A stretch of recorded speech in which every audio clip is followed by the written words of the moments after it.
Jadi ini sempat minta sama Allah, ya Allah sebelum lebaran aku mau jerawatku sembuh semua gitu. Sampai kemarin itu juga omongan kayak tadi, misalkan kamu sekarang kok kotor banget, banyak jerawatan, terus emang kamu nggak pernah merawat diri dan lain-lain seperti itu. Apalagi keluarga saya kan tipe keluarga yang menjudge di depan mereka, padahal itu kan keluarganya sendiri.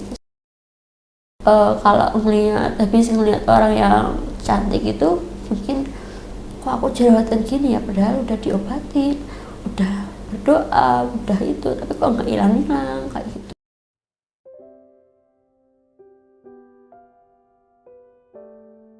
Perkenalkan, nama saya Putri, saya usia 19 tahun, saya seorang mahasiswi di salah satu universitas swasta di Surabaya. Aktivitasnya sama seperti mahasiswi lainnya. Jadi di sini aku akan membagikan kisah jerawat yang mungkin teman-teman juga mengalaminya, dan hal-hal itu bisa membuat kalian tidak nyaman dan merasa terganggu. Jadi mungkin bisa membantu teman-teman yang mengalami hal seperti saya. Karena saya juga sering merasakan insecure atas jerawat saya itu, jadi mungkin teman-teman juga merasakan hal yang sama karena jerawat yang teman-teman punya. Di angka 6. Kenapa? Karena saya sering merasa insecure terhadap diri saya, jadi saya memilih angka 6 untuk merating.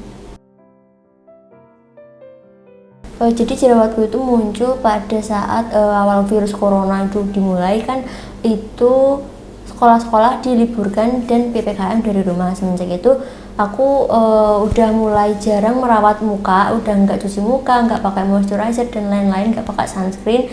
Terus di awalnya itu jerawatnya muncul satu, kemudian jadi banyak dan membekas. Jadi itu yang membuat wajahku breakout. Pertama itu dari jerawatnya sendiri, kan karena jerawat itu kalau dipakai, misalkan kita sholat, terutama jerawatnya di jidat itu pasti nanti sakit. Terus kemudian di pipi itu juga, soalnya jerawatku yang muncul itu jerawat-jerawat yang menimbulkan rasa sakit. Terus kemudian yang kedua itu dari omongan orang-orang juga, itu kan awalnya mukaku nggak kenapa-kenapa, jadi semenjak mukaku ada jerawat itu langsung mendapatkan notis, mukamu kok jadi jerawatan, kamu pakai krim apa kok jerawatan. Kemudian kayak seperti itu. Sesering apa kamu dengar itu? Sering banget, misalkan yang teman lama nggak ketemu, terus pas aku jerawatan itu ketemu, nanti langsung mendapatkan tuh, kamu sekarang jerawatan. Jadi setiap ketemu orang yang ketemu pada saat aku nggak jerawatan itu pasti langsung ternotis aku jerawatan gitu. Reaksiku lagi breakout, gak cocok skincare gitu. Dari keluarga itu mulai dari ibu saya, dari adik saya, dan teman-teman, kemudian nenek, bule, banyak banget. Enggak, kan emang aku jerawatan, jadi aku nggak mungkin melawan fakta. Jerawatan ya jerawatan. Jadi reaksi itu meskipun di depannya itu kayak biasa-biasa aja, tapi di dalam itu rasanya kayak sedih banget. Siapa sih yang mau jerawatan, siapa sih yang mau merasakan sakitnya jerawatan. Terus mesti semua orang juga pengen kan mukanya mulus, jadi mereka itu nggak melihat dari diri saya itu kenapa nanti dia juga nggak nyaman, terus kemudian mendapatkan omongan-omongan, jadi mereka itu nggak tahu. Aku diam aja, meskipun aku juga nggak bisa ngelawan, kan kenyataannya emang aku jerawatan, jadi ya tetap diam aja, terima apanya. Yang membuat aku jengkel itu ketika mendapatkan omongan-omongan jerawat itu, misalkan kok mukamu kotor kayak gitu. Misalkan sore itu ada bule main ke rumah, itu masih sore jam 4-an, itu aku kan belum mandi, jadi Mbak Putri belum mandi gitu, mukanya kotor saiki gitu, bilangnya gitu kan dalam bahasa Jawa. Biasa aja, soalnya kan orang tua aku juga ngomong kalau aku sekarang jerawatan, jadi ya sama aja. Yang bikin makin jengkel adalah dari keluarga aku sendiri itu, ketika ada orang menjudge aku jerawatan itu mereka nggak mau mendukung, tapi malah mereka ikut memojokkan, padahal kan mereka juga tahu bagaimana aku melawan jerawat, terus kemudian apa usaha yang aku lakukan buat jerawat. Mungkin karena kalau aku sedih karena jerawatan, insecure dan lain-lain itu di kamar, jadi mereka itu nggak tahu. Jadi selama itu ya aku mengatasi keinsecurean, kemudian tidak percaya diri itu sendirian, nggak ada yang mensupport. Jadi sebelum dan sesudah jerawatan itu perbedaan kondisi emosi aku itu dulu yang ketika belum jerawatan itu melihat orang yang mulus terus kemudian glowing itu kayak instan itu biasa aja, tapi ketika aku udah mengalami jerawatan terus kemudian aku melihat ada orang yang mukanya bersih terus dia bilang kayak oh jerawatan kayak gitu, terus hanya kok jerawat kamu tuh udah segitu tuh udah bersih banget, udah sedikit banget, tapi kenapa masih mengeluh, apalagi dengan apa kabar dengan aku yang jerawatnya banyak seperti itu. Jadi mudah sensitif sama orang yang seperti itu. Sebel gak sih kalian kalau sebagai pejuang jerawat kayak aku ngelihat orang yang mukanya fine-fine aja, mukanya mulus-mulus aja, tapi ketika ada jatuh jerawat misalnya di sini, itu dia reaksinya tuh seperti kayak dia udah pejuang jerawat yang udah banyak banget stres dan apalagi kalau mereka itu meluapkan emosinya itu di sosial media, misalkan aku jerawatan kayak gitu, padahal kan jerawatnya cuma satu dan mungkin itu juga jerawat mau menstruasi atau jerawat stres gitu. Jadi efeknya itu ketika aku ingin bertemu dengan orang yang ya mukanya mulus kemudian mukanya glowing itu kayak nggak pede, kayak nggak mau ketemu gitu loh. Jadi membatasi diri untuk ketemu orang-orang yang lebih fine dari aku, jadi seperti itu. Terus kemudian dulu yang awalnya aku kalau keluar itu misalkan tidak memperdulikan penampilan, kemudian aku sekarang setelah jerawatan mulai mencari skincare, terus kemudian mulai merawat diri, mencari make up untuk keluar dan mengatasi ketidaknyamananku. Jadi kan kalau misalkan make up bisa menaikkan percaya diri meskipun itu enggak penuh. Jadi itu efek yang aku alami setelah aku jerawatan. Apalagi ada momen-momen dimana kumpul sama keluarga, apalagi ini sebentar lagi kan lebaran, jadi itu aku sempat doa sama Allah, ya Allah aku sebelum lebaran mau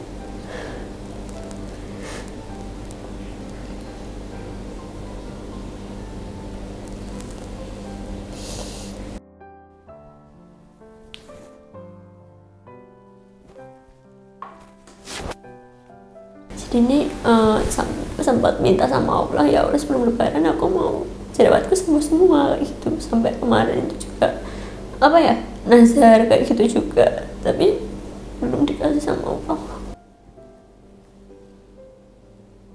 Nazar apa kalau Nazar kalau misalkan puasa, nazar puasa kalau jerawat saya bakal disembuhkan sebelum saya bertemu keluarga. Omongan kayak tadi, misalkan kamu sekarang kok kotor banget, banyak jerawatan, terus emang kamu nggak pernah merawat diri dan lain-lain seperti itu. Apalagi keluarga saya kan tipe keluarga yang menjudge di depan mereka, padahal itu kan keluarganya sendiri, seperti itu. Takut overthinking.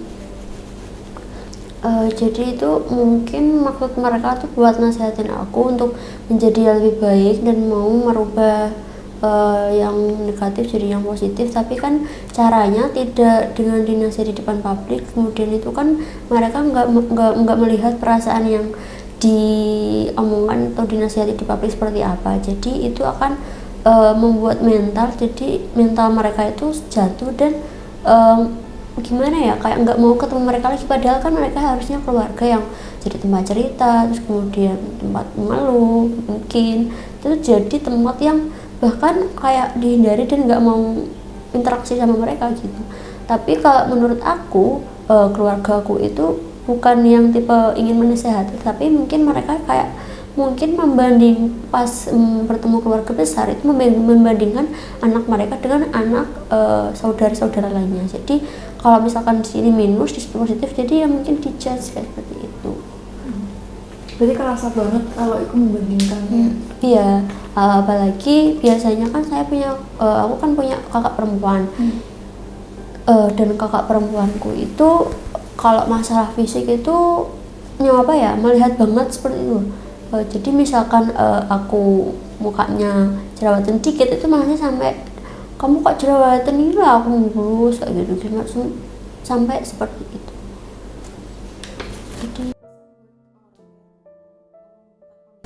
pesan buat orang yang ngomong tanpa mikir itu harusnya kalian mikir sedikit bagaimana perasaan orang yang kalian omongkan seperti itu. Mungkin luarnya itu fine-fine aja, mungkin terima-terima aja kalau di luarnya, tapi di dalam itu mungkin dia berusaha menutupi keinsecureannya sendiri, mungkin me time sendiri seperti itu.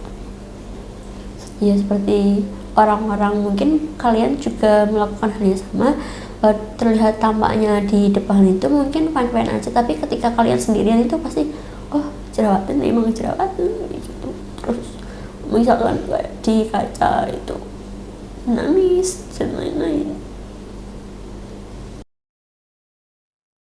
Gimana kadang itu diri sendiri itu merasa cantik, tetapi di sisi lain itu kadang juga jerawatan banyak banget kayak gitu. Jadi mungkin pernah merasakan aku jerawatan aja cantik kayak gitu juga pernah. Dan kalau habis ngeliat orang yang cantik itu mungkin kok aku jerawatan gini ya, padahal udah diobatin, udah berdoa, udah itu, tapi kok nggak hilang-hilang kayak gitu. Tapi kan aku kan pernah breakout 2 kali, yang dulu pernah sembuh. Jadi misal breakout yang kali ini tuh aku rada kayak punya harapan dan optimis kalau ini bakal sembuh kayak gitu. Soalnya dulu sampai parah banget, tiap malam itu menangis, kemudian tiap malam kayak nggak punya kepercayaan diri. Tapi sekarang udah fine-fine aja, misalkan keluar nggak pakai make up itu juga nggak terlalu masalah. Jadi terus kemudian kalau buat orang-orang itu yang awalnya kayak jerawatan kayak gitu, tapi kalau kalian udah yang ngomong gitu udah mengalami itu sendiri, itu bakal ada efeknya. Contoh saya dulu juga sering ada orang yang jerawatan itu aku masih ngebatin kayak jerawatannya banyak banget, ini kok bisa gitu kak, kenapa? Tapi setelah aku ngalamin itu sendiri itu kayak aku lebih menjaga perasaan. Nggak, misalkan ada orang yang benar-benar breakout itu ngomong tatap muka ngobrol itu aku nggak bakal menatap mukanya kayak gitu, kayak menatap jerawat-jerawat itu enggak. Sebisa mungkin aku nggak terlihat menatap objek jerawat mereka, jadi ke mata. Jadi orang itu nggak bakal merasa kayak aku jerawatan, mungkin dia ngelihat jerawatku kayak gitu. Terus kemudian ibu saya yang biasanya mengomongkan orang yang punya jerawat itu, aku bilangnya jangan gitu, ibu kan punya anak, aku kan nanti kalau dapat ain jerawatnya balik ke aku gimana kayak gitu. Sebenarnya orang yang punya jerawat itu juga nggak mau punya jerawat, jadi jangan didoain aja biar cepat sembuh. Cara mengatasinya lebih ke arah kasih semangat buat diri sendiri. Kamu bisa sembuh kok, dulu aja udah pernah sembuh, ini pasti juga sembuh juga gitu. Apalagi kalau dibarengin sama doa sama Allah, nanti juga bakal dikasih sembuh kok. Di luar sana itu banyak juga yang kasus jerawatnya lebih parah, kayak lebih bahkan susah disembuhin, bener-bener susah. Kalau kamu masih bisa disembuhin, jadi nggak usah terlalu terpuruk dalam jerawat gitu.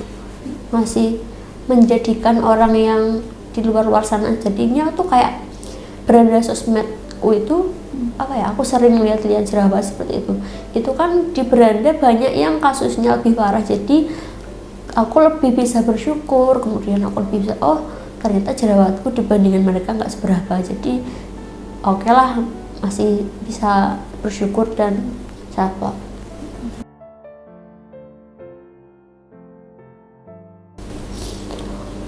Pesan untuk diri sendiri itu yang dulu aku udah sembuh, udah misalkan jerawat 1, 2, 3 itu kayak nggak pernah merasa puas.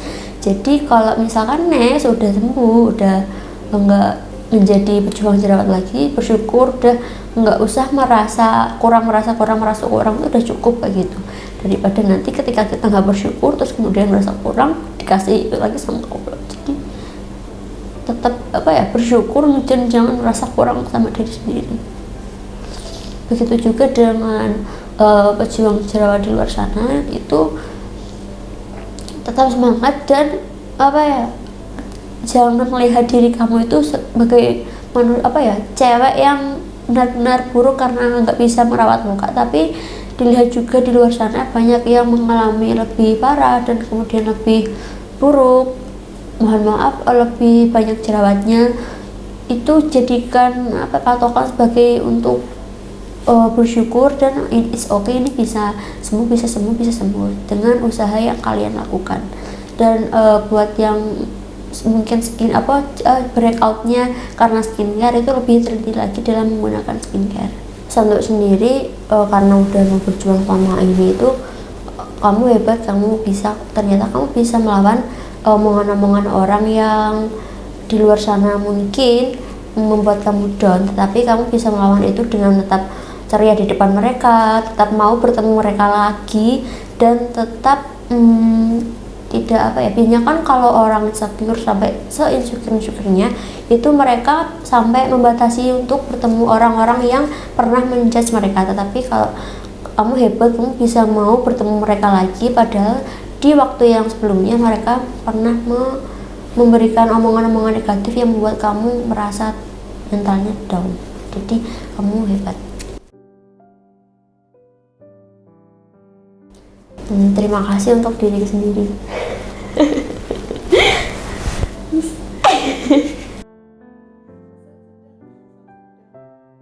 Pesan untuk berjuang di luar sana, tetap semangat dan jangan nggak usah mikirin omongan-omongan orang yang mungkin ngomongnya negatif sama kamu. Soalnya kan yang jalanin hidup itu kan kita sendiri, jadi tetap berjalan aja. Mungkin mereka juga nggak pernah merasakan hal itu, mungkin mereka juga akan kalau mereka yang ngomong itu merasakan jerawat kayak kamu, belum tentu mereka kuat kayak kamu. Jadi it's okay. Buat teman-teman berjuang jerawat, semangat ya, kamu pasti bisa, jangan insecure lagi. Oke teman-teman, jadi terima kasih kamu sudah sampai ke detik ini. Berarti kamu sudah mendengarkan kisah dari narasumber kita yang sedang berjuang untuk mengatasi jerawat yang membuat dia merasa insecure dan tidak nyaman selama ini. Ditambah yang sedang kamu alami juga barangkali selain jerawat yang kamu alami, ada aja omongan orang yang selalu berkata buruk dan mengomentari penampilan kamu saat ini tanpa tahu proses yang kamu lakukan, tanpa tahu perjuangan yang kamu lakukan. Dan jika kamu mengalaminya sekarang, please tell yourself, bilang ke diri kamu, terima kasih ya sudah mau berjuang selama ini, terima kasih sudah memutuskan untuk mengatasinya. Yuk kita fokus aja terhadap perbaikan yang kita lakukan, kita fokus aja terhadap bagaimana mengatasi ini dan membuat diri kita lebih nyaman, membuat menerima diri sendiri, mencintai diri sendiri, dan lebih merangkul diri sendiri daripada mendengarkan omongan orang yang tidak akan pernah ada habisnya. Karena seperti yang kamu tahu, di dunia ini itu akan selalu ada orang yang julid sama kehidupan orang lain. Sesempurna apapun hidup kita terasa, pasti ada juga orang yang gak suka sama kehidupan kita. Tanpa tahu proses yang kita lakukan seperti apa, akan ada juga orang yang berkomentar buruk tentang kehidupan kita. Namanya juga dunia dan itu wajar. Yang penting adalah bukan gimana omongan orang lain tentang diri kita, yang paling penting gimana? Yang paling penting adalah bagaimana reaksi kita terhadap omongan mereka. Sedangkan reaksi terbaik yang bisa kamu berikan dari omongan-omongan buruk yang kamu terima adalah kamu fokus ke diri kamu fokus mencintai diri kamu, menerima diri kamu, memperbaiki diri kamu sebagaimana apa yang bisa kamu perbaiki, ditambah sembari kamu mencintai diri kamu setiap harinya. Maafkan omongan-omongan orang yang selalu berkata buruk tentang diri kamu, karena dibalik orang yang berkata buruk tentang diri kita itu sebenarnya mereka tidak sedang membicarakan kita. Mereka sedang menggambarkan bagaimana diri mereka sendiri. Karena orang yang percaya diri, orang yang merasa penuh, orang yang merasa mencintai dirinya, benar-benar mencintai dirinya, mereka tidak akan berkata buruk tentang orang lain. Mereka akan lebih bisa menjaga omongannya. Tapi bagi orang yang merasa kurang percaya diri, merasa hidup kamu lebih penting daripada kehidupannya, biasanya mereka akan membicarakan kehidupan orang lain dan mengurusi kehidupan orang lain. Dan dalam hal ini jika ada orang yang berkomentar buruk tentang diri kamu, berarti mereka menganggap diri kamu lebih berharga daripada diri mereka sendiri. Jadi kita lebih merasa kasihan kepada mereka dan kita saling doakan semoga diri kita dan juga mereka sama-sama bahagia. Biar lebih enak, biar lebih tenang kehidupannya, seperti itu. Jadi seperti itu ya mengatasinya. Karena di dunia ini kita nggak bisa mengendalikan omongan orang, kita nggak bisa mengendalikan hati orang itu seperti apa, kita nggak bisa maksain orang untuk semuanya suka sama kita. Akan ada yang suka, akan ada yang nggak suka, dan itu normal sekali. Semoga bisa membantu untuk menjadi referensi caramu menanggapi omongan mereka sehingga membuat perasaan kamu menjadi lebih baik selanjutnya dan kamu bisa berfokus untuk mencintai diri kamu dan menerima diri kamu dan terus melakukan perbaikan dari apa yang bisa kita perbaiki. Sampai jumpa di next video dengan narasumber yang lain, dengan kisah yang lain, dengan cerita yang lain. Dan jika kamu ingin berbagi cerita kamu seperti narasumber kita, please silakan DM ke Instagram @live@yourlife. Apalagi untuk kamu yang khusus daerah Surabaya, silahkan ceritakan apa yang ingin kamu sampaikan ke teman-teman. Semoga kamu lebih lega setelah kamu menyampaikan segala unek-unek yang kamu rasakan selama ini. Karena bisa jadi cerita kamu menginspirasi orang lain dan membuat orang lain untuk lebih semangat dalam menjalani kehidupannya. Kita nggak pernah tahu. Sampai jumpa dengan cerita, kisah, dan narasumber yang lainnya. Bisa jadi selanjutnya adalah kamu. Aku tunggu kamu di sini. Sampai jumpa. Assalamualaikum warahmatullahi wabarakatuh.